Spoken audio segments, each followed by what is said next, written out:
함께 나눌 하나님 말씀 보겠습니다. 누가복음 11장 5절부터 13절까지 말씀 우리 찾으셔서 한 절씩 교독하고 마지막 절은 함께 읽겠습니다. 누가복음 11장 5절부터 말씀입니다. 제 성경은 111쪽에 있습니다. 누가복음 11장 5절부터 13절까지 말씀 우리 한 절씩 교독하고 마지막 절 함께 읽겠습니다. 제가 먼저 읽습니다. 누가복음 11장 5절입니다. 또 이르시되 너희 중에 누가 벗이 있는데 밤중에 그에게 가서 말하기를 벗이여 떡 세 덩이를 내게 구워 달라. 내 벗이 여행 중에 내게 왔으나 내가 먹일 것이 없노라 하면 그가 안에서 대답하여 이르되 나를 괴롭게 하지 말라. 문이 이미 닫혔고 아이들이 나와 함께 침실에 누웠으니 일어나 내게 줄 수가 없노라 하겠느냐. 내가 너희에게 말하노니 비록 벗됨으로 인하여서는 일어나서 주지 아니할지라도 그 간청함을 인하여 일어나 그 요구대로 주리라. 내가 또 너희에게 이르노니 구하라 그러면 너희에게 주실 것이요 찾으라 그러면 찾아낼 것이요 문을 두드리라 그러면 너희에게 열릴 것이니 구하는 이마다 받을 것이요 찾는 이는 찾아낼 것이요 두드리는 이에게는 열릴 것이니라.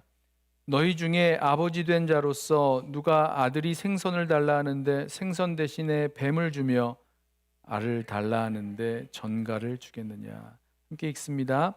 너희가 악할지라도 좋은 것을 자식에게 줄 알거든 하물며 너희 하늘의 아버지께서 구하는 자에게 성령을 주시지 않겠느냐 하시니라. 아멘. 예수님의 기도 여덟 번째 시간, 우리 총신대 신약학 교수였던 우리 유상선 목사님의 예수님의 기도라는 책을 중심으로 우리 예수님의 기도 우리 함께 배우고 있습니다. 우리 지난 시간에 예수님께서 가르쳐 주신 기도, 그 주기도를 배웠지요. 예수님의 기도에는 뭔가 다른 점이 있는 것을 안 제자가 예수님께 나와서 기도를 가르쳐 달라고 하였고, 예수님께서 기도를 가르쳐 주셨습니다. 1절부터 4절까지 예수님께서 가르쳐 주신 그 기도는 그 기도의 내용이 나오죠. 그리고 오늘 우리가 함께 읽은 5절부터 8절까지의 말씀에는 기도의 방법 혹은 기도의 태도 그리고 기도의 응답을 다루고 있습니다. 자, 예수님이 가르치신 기도인 그 주기도의 내용 여러분 기억하세요? 제일 먼저 말씀드렸던 것은 기도는 관계에서 나온다 말씀을 드렸죠. 기도는 하나님을 아빠, 아버지라 부르는 그 자녀의 특권이었습니다. 성도에게는요, 기도할 때마다 하나님을 아버지라고 부르는 그런 기쁨과 즐거움과 평안함 또 담대함이 그 가운데 담겨 있죠. 우리는요, 하나님을 아버지라고 부르기만 해도 큰 위로와 힘을 얻습니다. 아버지여, 아버지여 라고 하나님을 부르는 그 순간부터 그 아버지가 우리 마음에 가득하고 또 충만해지죠. 우리 기도는 아버지 안에서 충만해지고 또 기도의 자리는 아버지와의 그 친밀한 관계의 자리로 깊어지는 시간이 됩니다. 예수님은 제자들에게 아빠 아버지께 기도하라 가르쳐 주셨죠. 기도는 하나님의 자녀가 갖는 그런 특권입니다. 그리고 아버지께 무엇을 간구해야 될지를 가르쳐 주셨습니다. 먼저 아버지의 이름이 거룩히 여김을 받으시기를, 그리고 아버지의 나라가 임하시기를 구하라 하셨습니다. 아버지의 이름은 그의 자녀된 우리들이 세상에서 아버지를 닮은 구별된 삶을 살아갈 때, 거룩한 성도의 삶을 살아갈 때 아버지께서 영광과 존귀를 받게 되십니다. 또 아버지의 나라가 임하게 하시기를 간구하는 것은 아버지의 나라, 그러니까 아버지의 통치가, 하나님의 통치가 먼저 자녀된 우리의 삶 속에 임하게 될 것을 말씀하고 있습니다. 그래서요, 우리가 하나님 나라가 임하기를 구하는 것은 성령으로 주님의 다스리심을 간구하는 것이고, 먼저 우리를 다스려 주시기를, 내가 주님의 다스리심을 받기를 구하는 것입니다. 자, 아버지의 이름 또 아버지의 나라에 이어진 간구는 우리 삶의 필요를 구하는 간구였죠. 일용할 양식을 구하고 죄를 용서해 주실 것을 구하고 또 시험과 유혹에 빠지지 않도록 보호하심을 구하는 것이었습니다. 이런 우리 삶의 필요를 구하는 기도를요, 미성숙한 기도, 잘못된 기도라고 생각하는 것은 오해라고 말씀드렸습니다. 성경은 이런 우리의 그런 필요를 구하는 것에 있어서 그런 거 염려하지 말라고는 하셨지 기도하지 말라 이러진 않으셨어요. 모든 일에 기도와 간구로 너희 구할 것을 감사함으로 하나님께 아뢰라 말씀을 해주셨죠. 자, 이 주기도문에 나오는 이 세 간구는 종합을 해보면 하나님의 자녀는 자기의 이름과 자기의 영광을 구하는 것이 아니라 하나님의 이름과 영광을 위해 살아간다. 또 하나님의 자녀는 세상 나라의 권세와 부와 영광이 아니라 하나님 나라의 실현을 위해서 살아가고, 하나님의 자녀는 의식주의 문제를 전적으로 하나님께 맡기고 하나님 나라를 구하는 일에 전념합니다. 결국 예수님이 가르쳐 주신 기도의 초점이 어디에 있느냐? 그 초점은 하나님 나라, 또 하나님의 그 나라를 구하는 것에 있다라고 말씀을 나누었죠. 우리가 하나님의 다스림을 받는 것을 통해서 하나님이 영광 받으시고, 또 하나님 나라와 뜻이 우리 속사람과 가정과 또 교회 공동체, 또 이 사회 가운데 이루어지게 해달라는 기도가 될 것입니다. 그래서요, 주님께서 가르쳐 주신 그 기도는 뭐 세상에서 기도하는 것처럼 하나님을 설득해서 내 목적을 성취하는 기도가 아니었죠. 하나님의 뜻과 목적, 하나님의 그 생각과 하나님의 그 뜻이 나를 사로잡고 또 나를 그렇게 변화시키는 것을 구하는 기도라고 말씀을 드렸습니다. 하나님이 우리 편에 서서 일하게 하시는 기도가 아니라 우리가 하나님 편에 서서 일하게 되기를 구하는 기도라는 거죠. 결국 이 바른 기도, 주님께서 가르쳐 주신 그 기도란 철저하게 하나님 중심적인 기도요. 또 그렇게 기도할 때 하나님의 그 역사가 우리 가운데 일어나고, 또 우리는 하나님의 도구가 되어서 삶의 현장에서 우리가 쓰임을 받게 되고 하나님의 뜻을 성취하는 삶을 살게 될 것입니다. 자, 그렇다면 이어서 주님께서 가르쳐 주신 그 기도의 내용에 이어서 하나님 나라, 또 아버지의 주권적인 그 뜻을 구하는 그 기도를 어떠한 태도와 어떠한 방법으로 구해야 할까 말씀을 하고 있죠. 자, 그 주기도에 이어지는 그 예수님의 가르침은요, 간청하는 비유를 통해서 우리가 간청하는 기도를 해야 된다라고 가르쳐 주십니다. 어떤 기도요? 간청하는 기도. 8절 말씀 보시겠어요? 이 기도 그 비유의 결말인데요. 내가 너희에게 말하노니 비록 벗됨을 인하여서는 일어나서 주지 아니할지라도 그 간청함을 인하여 일어나 그 요구대로 주리라 말씀하셨습니다. 예수님 비유가 이렇게 되죠. 아주 밤늦게 한 친구가 찾아왔습니다. 뭐 이런 일들이요, 이스라엘에서는 뭐 흔히 일어나는 일들이라고 합니다. 그러니까 사람들이 더위를 피해서 밤중에 여행을 했는데, 그래서 사람들이 예고 없이 이렇게 찾아오게 되는 거죠, 한밤중에. 그래서 사람들은 예고 없이 오는 손님을 대접하기 위해서 신선한 빵 3덩이를 준비해 놓는다고 합니다. 그런데 이 가정에는요, 그 늦은 밤에 온 친구에게 줄 빵이 없었습니다. 뭐 요즘이야 뭐 냉장고가 있으니까 냉장고에 먹을 걸 좀 이렇게 넣어놓고 보관하면서 살지만, 예수님 당시에는 매일매일 그날의 필요에 따라서 음식을 준비해 놓았기 때문에 친구에게 남겨진 줄 수 있는 그런 여분의 음식이 없었을 수 있습니다. 아니면 그 집이 너무 가난해서 그렇게 준비할 수 있는 형편이 안 됐는지도 모르겠죠. 아무튼 늦은 밤 손님이 찾아왔는데 그 손님에게 대접할 것이 없었습니다. 주인이 난처한 상황이 됐죠. 그래서 그는 빵 3덩이를 구하기 위해서 친구의 집으로 갔습니다. 하지만 그때가 너무 늦은 밤이었고, 또 이웃에 사는 그 친구의 온 가족이 이미 잠을 자고 있는 시간이었습니다. 당시 이스라엘 사람들은요, 일반적으로 이 한 방에서 모든 식구가 같이 잠을 잤다라고 합니다. 우리도 옛날에는 한 방에서 온 식구가 다 모여서 잠을 잤던 그런 기억이 있는데요. 만약에 늦은 시간에 그 집안에서 자고 있는 누군가를 깨운다고 한다면 그 집에 있는 사람들, 그 식구들 다 깨워야 되고요. 그 집에 붙어 있는 그 가축들까지도 다 깨우게 되는 겁니다. 그러니까 빵 3덩이를 구워달라고 그 한밤중에 문을 두드리고 그 친구의 이름을 부르고 빵을 꿔달라고 계속 요구한다면 아주 한밤중에 온 집안 식구들 가운데 난리가 나는 거죠. 자, 그럼에도 불구하고 이 사람은 친구를 찾아가서 문을 두드립니다. 그리고 그에게 떡 3덩이를 빌려달라고 요청을 합니다. 자, 만약에 여러분이 한밤중에 잠을 자고 있는데 이런 요청을 받았다면 여러분 어떻게 하시겠습니까? 한밤중에 잠을 자고 있는데 깨어나서 일어나서 뭐 이렇게 뭐 음식을 좀 준비해서 줘야 되는 거, 이게 좀 귀찮죠. 기쁘지 않겠죠. 괴롭습니다. 이게요, 요즘처럼 간단하게 이렇게 스위치를 딱 키면 불이 켜지고 밥통에 있는 밥을 퍼서 뭐 많은 그 그릇에 딱 퍼서 이렇게 건네주면 되는 일, 이 정도가 아닙니다. 깜깜한 어둠 속에서 주섬주섬 옷을 입어야 되고, 또 더듬더듬 램프를 찾아서 어렵게 불을 밝히고 부시럭부시럭 또 이 빵을 찾아다가 구워낸 빵을 찾아다가 그릇에 담아서 뭐 빗장이 걸려 있는 문을 열고 그 친구에게 건네주는 동안 뭐 집안 식구 다 깨웠겠죠. 또 같이 붙어 있는 이 가축이 사는 곳이 좀 붙어 있습니다. 같이 붙어 사는 가축들도 다 깨우게 될 것이고, 그러니까 모두가 자고 있는 한밤중에 이런 요청을 받았으니 나 스스로도 너무나 귀찮고 힘들고 괴롭고, 그래서 또 온 식구들도 깨울 수도 있으니까 그냥 나만 좀 모른 척하고 자다 보면 문 두드리다가 이 친구가 안 일어나나 보다 그러면서 돌아갈 수도 있을 것 같습니다.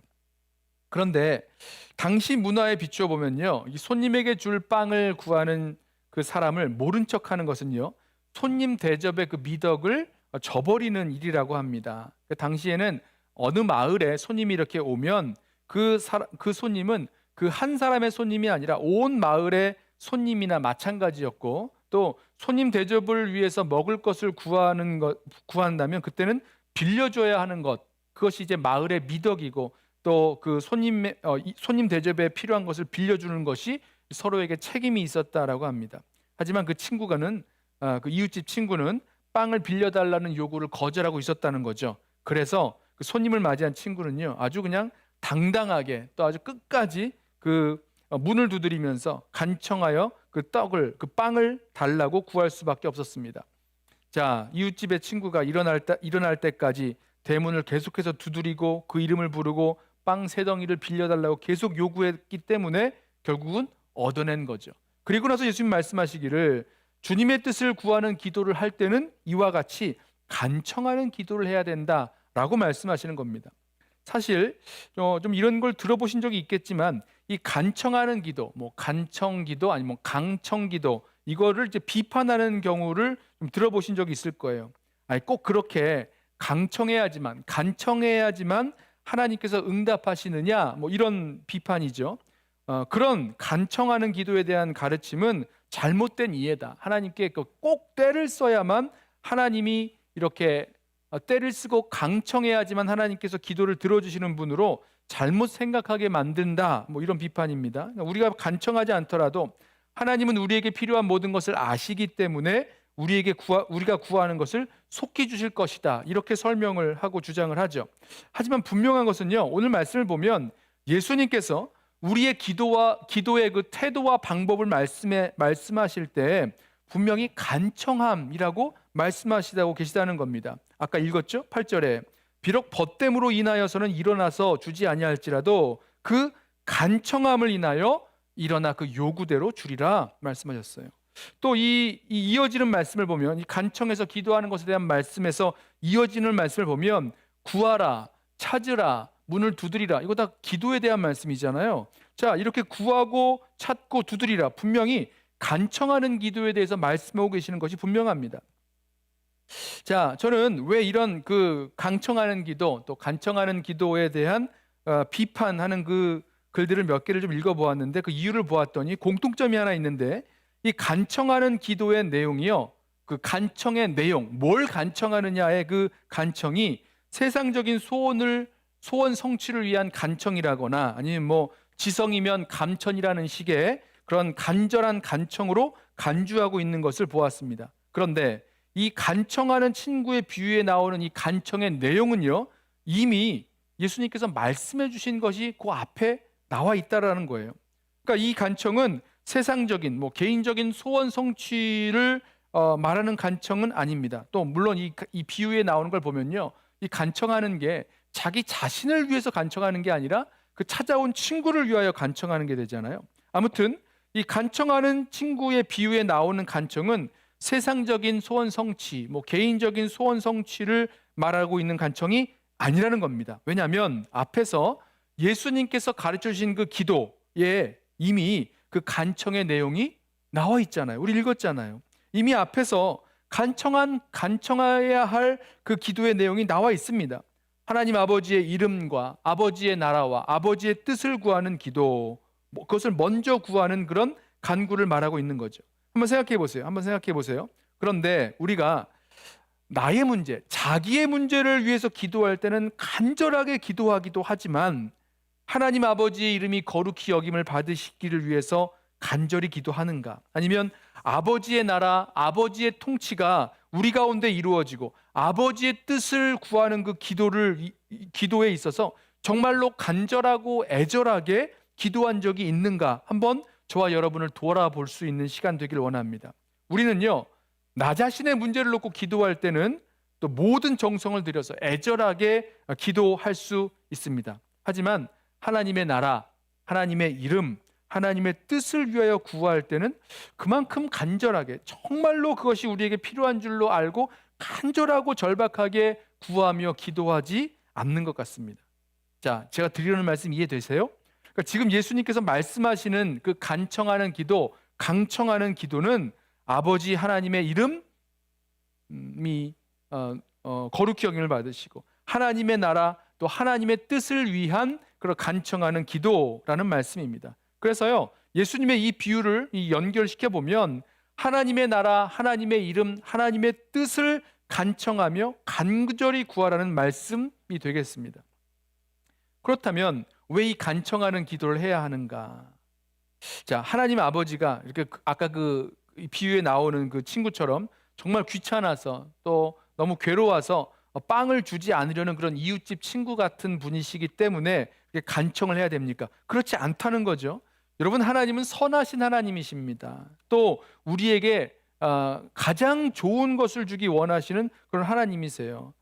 그런데 그 하나님께서는요, 자신의 자녀들에게 기도하라 말씀하셨고 구하라 말씀하셨고 또 그 자녀들이 기도하기를 구하기를 기다리는 분이십니다. 이사야서 30장 18절 말씀에 이렇게 말씀해요. 그러나 여호와께서 기다리시나니 이는 너희에게 은혜를 베풀려 하심이요 일어나시리니 이는 너희를 긍휼히 여기려 하심이라. 그러니까 하나님 기다리신다고요. 뭘 기다리십니까?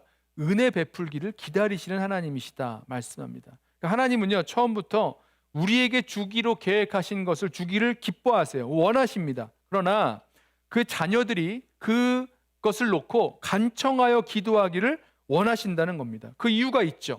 그 간청하는 기도를 통해서 그 자녀들이 진정으로 기도할 수 있는 사람으로 변화되게 하신다는 겁니다. 그러니까 하나님의 아버지의 뜻을 사모하고 구하는 사람으로 만들기 위함이죠. 결국 하나님의 목적이 있는데요.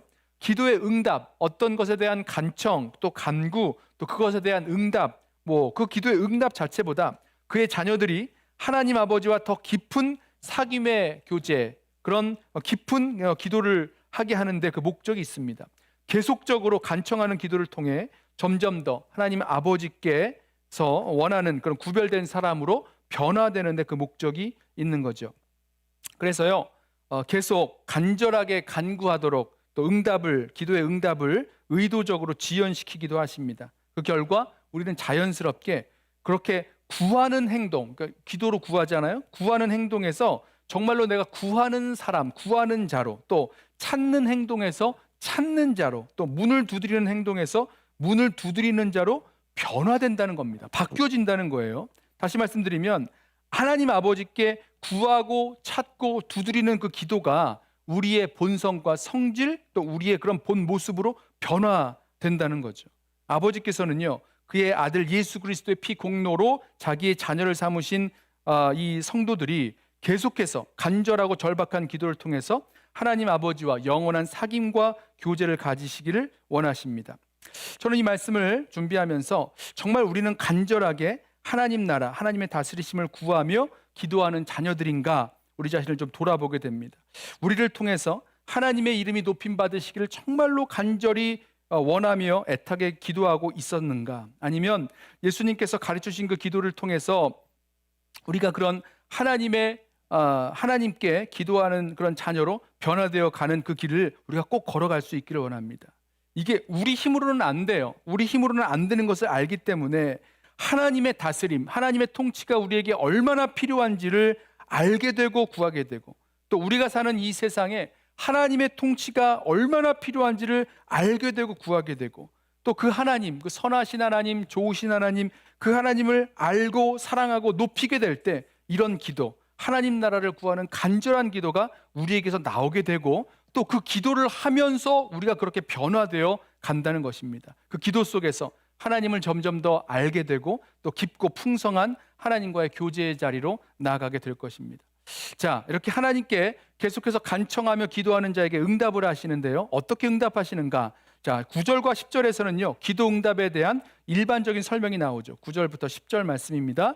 내가 또 너희에게 이르노니 구하라 그러면 너희에게 주실 것이요 찾으라 그러면 찾아낼 것이요 문을 두드리라 그러면 너희에게 열릴 것이니 구하는 이마다 받을 것이요 찾는 이는 찾아낼 것이요 두드리는 이에게는 열릴 것이니라. 자, 9절에 구하고 찾고 문을 두드리는 것은요, 앞에서 소개된 그 간청하는 기도의 그런 모습 그대로입니다. 이렇게 간구하는 자들에게 하나님의 응답이 있죠. 무엇입니까? 이거 약속이에요. 하나님의 약속은 기도로 구하는 이는 받게 되고 기도로 찾는 이는 찾게 되고 기도로 문을 두드리는 자에게는 열린다라는 것입니다. 여기서 구하는 것은요, 한두 번 구하는 게 아닙니다. 한두 번 구하고 마치는 것이 아니라 계속해서 구하는 사람입니다. 그 동사가 그런 것을 나타내요. 계속해서 구하는, 그래서 구하는 것이 우리의 천성이 되는 거예요. 찾는 것도요, 한두 번 찾고 마치는 것이 아니라 계속해서 찾는 것. 그래서 찾는 것이 우리의 삶이, 그러니까 하나님께 구하고 찾는 것이 우리의 삶이요 또 직업이 된 사람. 또 문 두드리는 것도 한두 번 두드리는 것이 아니라 계속해서 두드리고 찾는 것. 그래서 그 두드리고 찾는 것이 우리 삶의 습관이 되고 천성이 된 사람입니다. 이게 중요해요.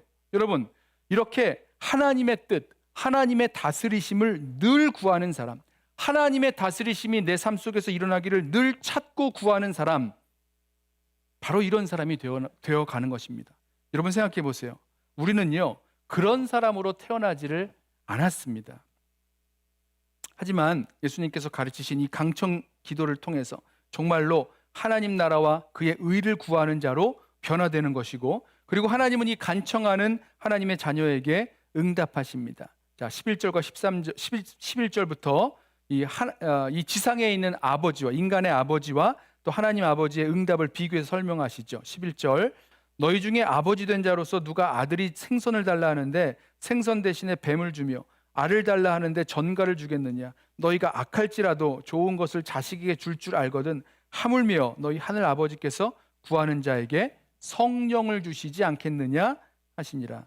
자, 기도 응답의 내용을 비교해서 설명을 하죠. 자, 인간의 부모가 자식이 구하는 것을 주는 것을 예로 듭니다. 그러니까 예수님은요, 어떤 자식이 아버지에게 간구하는 거죠. 아버지, 생선을 주십시오, 알을 주십시오, 이렇게 구했을 때 아버지가 뱀이나 전갈을 주겠느냐는 거예요. 그러지 않죠. 그런 아버지는 분명히 없습니다. 나쁜 아버지라도 자식에게 좋은 것을 줄 줄로 압니다. 자식에게 좋은 것을 주고자 하는 것이 아버지의 마음입니다. 그렇다면 하나님 아버지의 마음은 더욱 그렇다는 거죠. 하나님께서는요, 사람의 아버지, 인간의 아버지가 하시는 것을 초월해서 간구하는 자에게 정말 좋은 것으로 응답하시는 분이시라는 겁니다. 자, 그러면 그 하나님께서 주시는 그 기도의 응답은 무엇입니까? 마태복음은요, 좋은 선물을 주신다라고 말한 반면에 누가복음은 구체적으로 성령을 주신다, 성령의 선물이라고 밝히고 있습니다. 기억하세요? 예수님께서 세례 받으신 직후에 기도하실 때에 성령이 임하셨던 것처럼, 또 초대교회의 120문도들이 합심하여 기도할 때 교회 위에 성령이 임하셨던 것처럼 바로 이 성령을 선물로 주십니다. 하나님은 가장 좋은 것을 선물로 주시는데 바로 구하는 자에게 성령을 주신다라고 말씀하십니다. 구하는 자에게 주시는 이 성령을 통해서 하나님의 나라, 하나님 나라의 통치가 이루어지기 때문이죠. 그래서 우리 지난 시간에도 이 얘기를 잠시 나누었는데요. 하나님께서는요, 그의 자녀들의 삶의 최우선 과제로 하나님 나라를 추구할 때 하나님 나라 통치가 이루어지게 하시는데 약속하신 성령을 주심으로 하나님 나라의 통치가 임하게 하십니다. 우리 로마서 14장 17절에 하나님 나라가 성령 안에 있는 의와 평강과 희락이라 말씀드렸죠. 하나님 나라는 성령 안에서 이루어지고 의와 평강과 희락, 기쁨의 열매를 맺게 되는 것입니다. 자, 그래서 우리가 하나님 나라가 임하기를 구하는 것은요, 결국 성령으로 주님의 다스림을 간구하는 것이다. 그래서 먼저 우리를 다스려 주시기를 구하는 것이다 라고 말씀을 나누었었어요. 자, 성령의 선물은 하나님께서 그 구하는 자에게 주시는 최고의 선물이 됩니다. 성령이 왜 최상의 선물인가? 이 성령 충만한 예수님의 삶의 모습을 보면 우리가 알 수 있죠. 성령님은요, 예수님의 삶의 그 모든 사역의 원동력이 되셨습니다. 예수님이 행하신 하나님 나라의 복음 선포, 또 기적의 사역, 죄인들을 용서하시고 죄인들과 교제하시고, 또 예수님의 기도 생활, 또 사단의 세력과의 그 영적인 싸움에서 승리하셨던 그 성령의 역할, 이 모든 것에 있어서요, 성령의 역할은 예수님에게 너무너무나 중요했습니다. 성령의 역사를 떠나서는 예수님의 구원 사역의 성취는 상상할 수도 없는 거죠. 베드로가 이 고넬료의 집에서 예수 그리스도의 복음을 전하면서 말하기를, 예수님께서 놀라운 사역을 하실 수 있었던 그 이유가 성령의 기름 부으심, 성령 충만에 있었다라고 설명하고 있습니다. 사도행전 10장 38절 말씀이에요. 하나님이 나사렛 예수에게 성령과 능력을 기름 붓듯 하셨음에 그가 두루 다니시며 선한 일을 행하시고 마귀에게 눌린 모든 사람을 고치셨으니 이는 하나님이 함께 하셨습니다. 자, 예수님에게서와 같이 성령은요, 구원받은 성도에게 있어서도 가장 중요한 최고의 선물이 됩니다. 성령의 선물이 수반되지 않으면 구원이 있을 수 없고요, 성령의 계속적인 역사가 없이는 이 성도 안에 시작된 이 구원은 완성될 수 없기 때문입니다. 성경에 보면 이 성령의 그런 그 역할과 역사들이 많이 나오죠. 사도행전은요, 성령의 선물을 구원의 본질적인 선물로 설명하고 있고요, 하나님의 모든 자녀에게 주어진 성령은 예수님의 그 진리로 인도하십니다. 요한복음 14장 26절에 보혜사 곧 아버지께서 내 이름으로 보내실 성령, 그가 너희에게 모든 것을 가르치고 내가 너희에게 말한 모든 것을 생각나게 하시리라. 16장 13절에 진리의 성령이 오시면 그가 너희를 모든 진리 가운데로 인도하신다 말씀하십니다. 또 성령으로 육신의 이 악한 욕망과 성령의 거룩한 욕망이 분별되죠. 로마서 8장 5절과 6절, 육신을 따르는 자는 육신의 일을, 영을 따르는 자는 영의 일을 생각하나니 육신의 생각은 사망이요 영의 생각은 생명과 평안이라 말씀하십니다.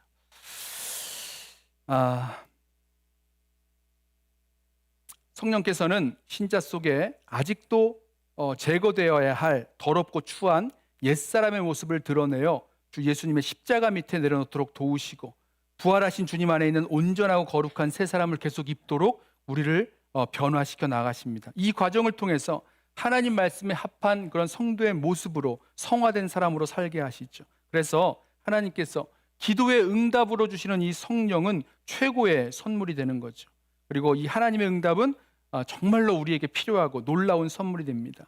하나님 아버지의 뜻을 이루기 위하여 간청하는 기도를 하는 자에게 성령의 선물을 주십니다. 여기에서 성령의 선물은 이미 구원의 선물로 성령을 받은 자에게 성령의 역사를 더욱더 충만케 하시는 것을 의미하죠. 그런 의미에서 성령 충만이 이 기도의 응답입니다. 바꿔 말하면 간청하는 기도는 아버지의 거룩한 뜻을 이루고자 할 때 우리는 아버지께서 약속하신 성령 충만의 역사로 하나님의 뜻을 성취할 수 있게 되는 것입니다. 예수님도 하나님의 뜻을 구하며 기도하셨고 그 결과 기도의 응답으로 성령을 받으셨습니다.